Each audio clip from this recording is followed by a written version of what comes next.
Good morning. Thank you for joining me today.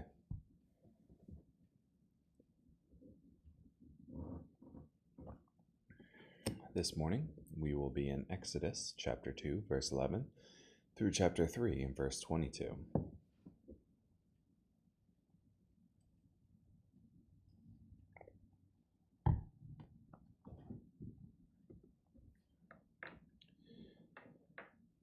In those days, when Moses had grown up, he went out to his people and observed their hard labor.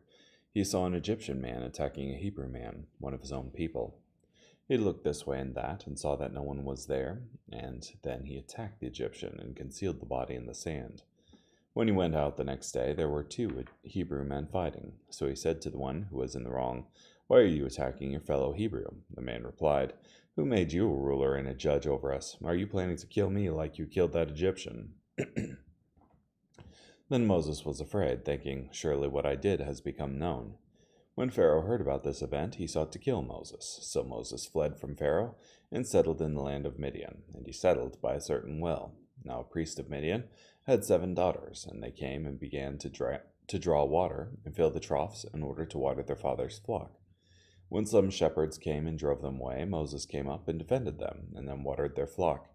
So when they came home to their father Reuel, he asked, "Why have you come home so early today?" They said, "An Egyptian man rescued us from the shepherds, and he actually drew water for us and watered the flock." He said to his daughters, "So where is he? Why in the world did you leave the man? Call him so that he may eat a meal with us."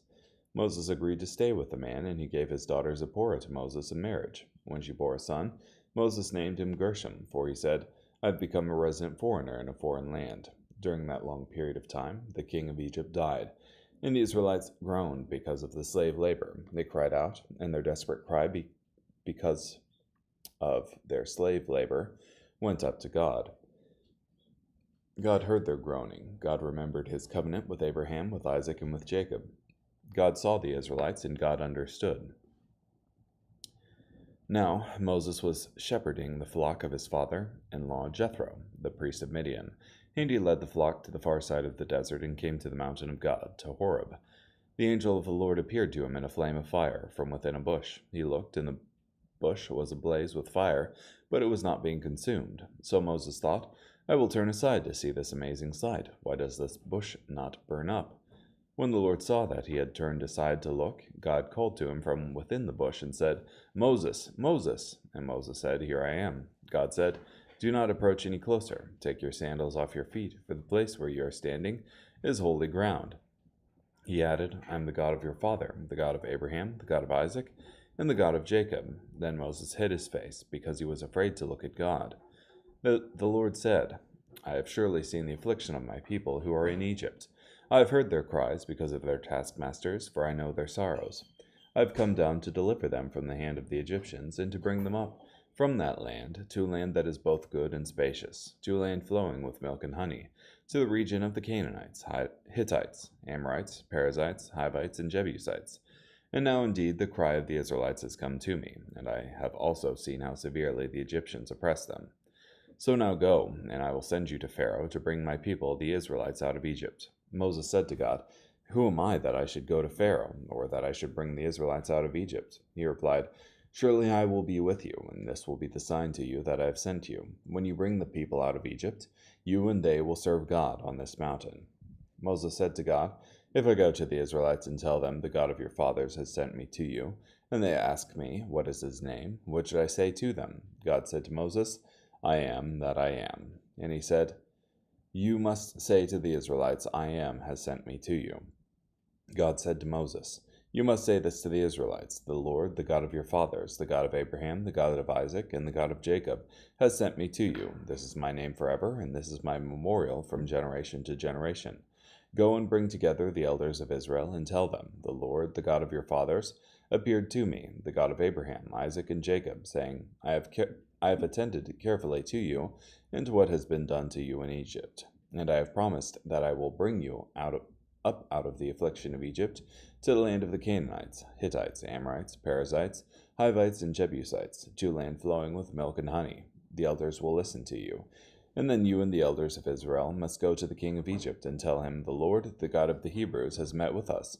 So now let us go 3 days' journey into the wilderness, so that we may sacrifice to the Lord our God.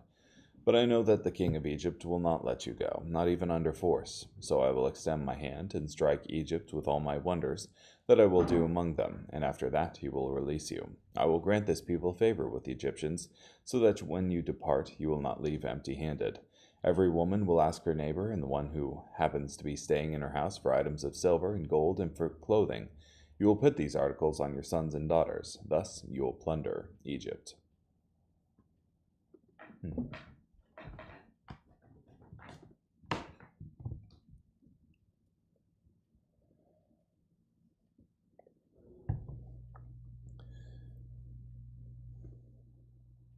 So you have Moses all grown up now, and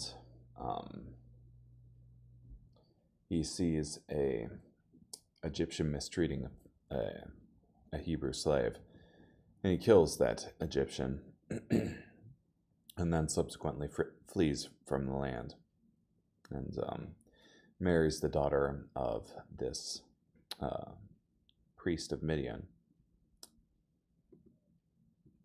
From there, he tends the flock of his father-in-law, and while he's doing so, he sees the burning bush, and God tells him that he wants him to go to Egypt and to tell Pharaoh to let his people go. So, one of the things I find interesting about this is that in 3:14, you have God telling him what his covenant name, God telling Moses what his covenant name, what God's covenant name is, which is, God said to Moses, I am that I am. And he said, you must say this to the Israelites, I am has sent me to you. And in the Septuagint, which is the Greek translation of the Old Testament, this I am that I am is translated as ego eimi. And when Jesus is talking with the Jews in the temple, and their conversation's getting heated, and Jesus says, if you were the children of Abraham, you would do the deeds of Abraham, but you're seeking to kill me, a man. This Abraham did not do. And they said, you're not yet 40 years old, and you've seen Abraham? And he said, before Abraham was, I am. And he says that same word there, ego eimi, phrase, rather. So, claiming a title of divinity. Well, the divine name.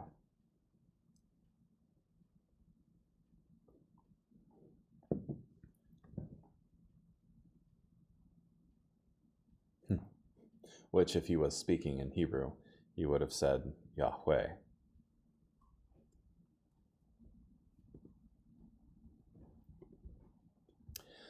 Carrying on. Matthew chapter 17, verses 10 through 27.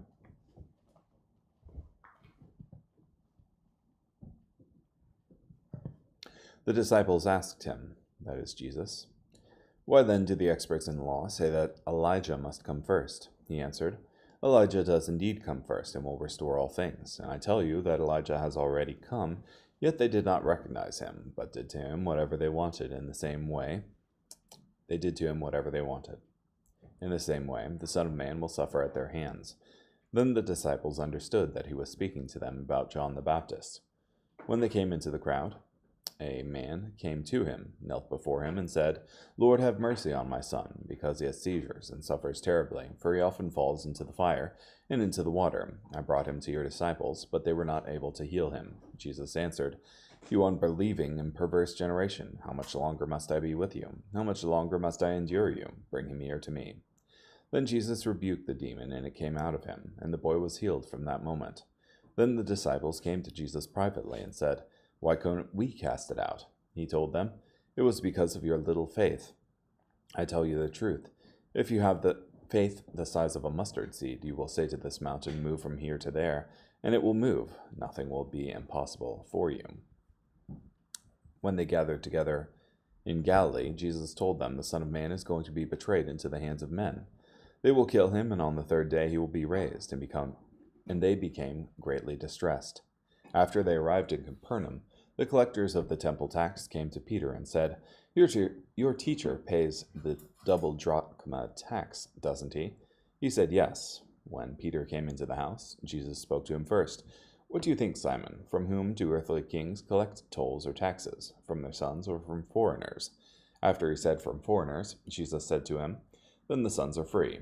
But so that we don't offend them, go to the lake and throw out a hook. Take that first fish that comes up, and when you open its mouth, you will find a 4 drachma coin. Take that and give it to them for me and you.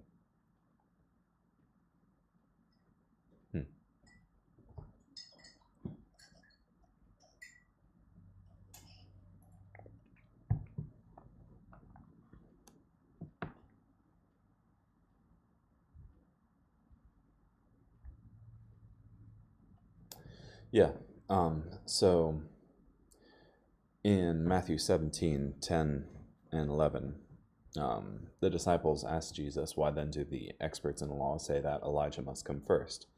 So what they were referring to is that in the Old Testament, and Malachi in particular, you have this prophecy that the Messiah will come, but first Elijah will come to prepare the way for the Messiah and return the hearts of the children to the fathers and the fathers to the children, kind of thing. And so Jesus says to his disciples that Elijah did come, in that John the Baptist came in the spirit of Elijah and fulfilled that particular prophecy.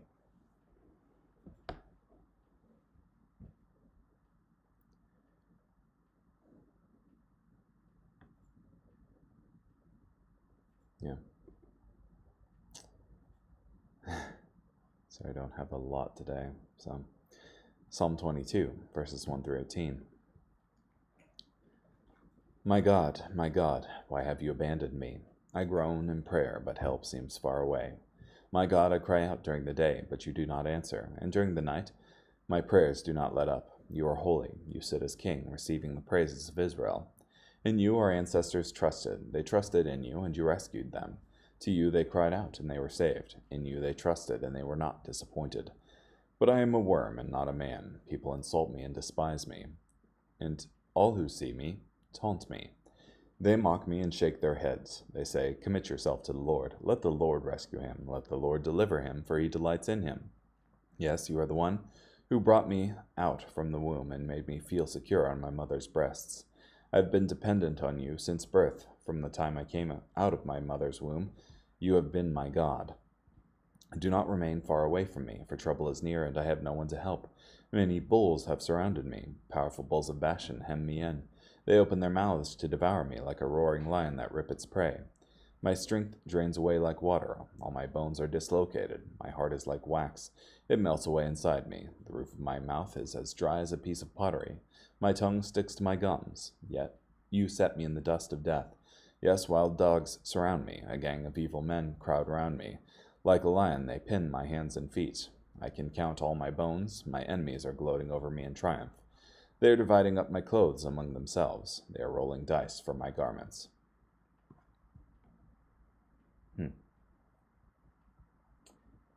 Well, I certainly disagree with the NET's translation here. Well, let me first say this. You have, in verse 1, my God, why have you abandoned me? And many more will know it as forsaken me. So when Jesus is up on the cross, he quotes this psalm, and it's not as though he is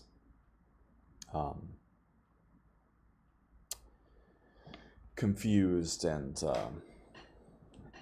unsure of God's plan because he's God. He's quoting this psalm for the good of everyone. And you have, in 22:16, you have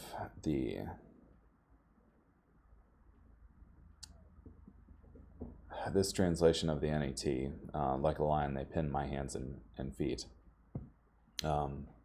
But in other texts, like the Septuagint, you have, they pierced my hands and my feet. So, essentially, you have, well, this is in the Masoretic text, what the NET is translating here, which the Masoretes are like a group of medieval scribes. So, they are, and the shift from pierced to like a lion, my hands and my feet is only one character. So, yeah. Given that the Septuagint translates it as pierced my hands and my feet.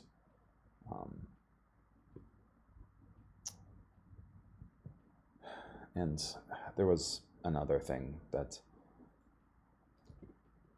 seemed to indicate that it, well, oh yeah, the fact that like a lion, my hands and my feet is incoherent. Yeah. So I favor they pierce my hands and my feet, especially because it aligns with Jesus. But that's not the only thing here. They divide up my clothes among themselves. They are rolling dice for my garments. They're surrounding him. His strength is draining away like water. And he's been dependent on God since his birth. And they even state this challenge to him. In verse 8, they say, "Commit yourself to the Lord, let the Lord rescue him, let the Lord deliver him, for he delights in him." So it plays out exactly as the psalm says. So, carrying on, Proverbs chapter 5, verses 7 through 14. "So now, children, listen to me. Do not turn aside from the words I speak. Keep yourself far from her, and do not go near the door of her house, lest you give your vigor to others and your years to a cruel person, lest strangers devour your strength, and your labor benefit another man's house. And at the end of your life, you will groan when your flesh and your body are wasted away, and you will say, 'How I hated discipline! My heart spurned reproof, for I did not obey my teachers, and I did not heed my instructors. I almost came to complete ruin in the midst of the whole congregation.'" In the person that the man giving the Proverbs is referring to as the adulterer. So,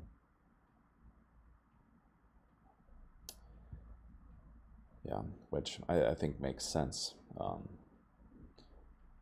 That despite the sweet words of the adulterer, they have already proven themselves that they are unfaithful to the covenants that they make with people. And so, why should they be any more faithful to you than they are to the person that they left? So, cool. Well, thank you so much for joining me today. Hope you have a great day. Bye.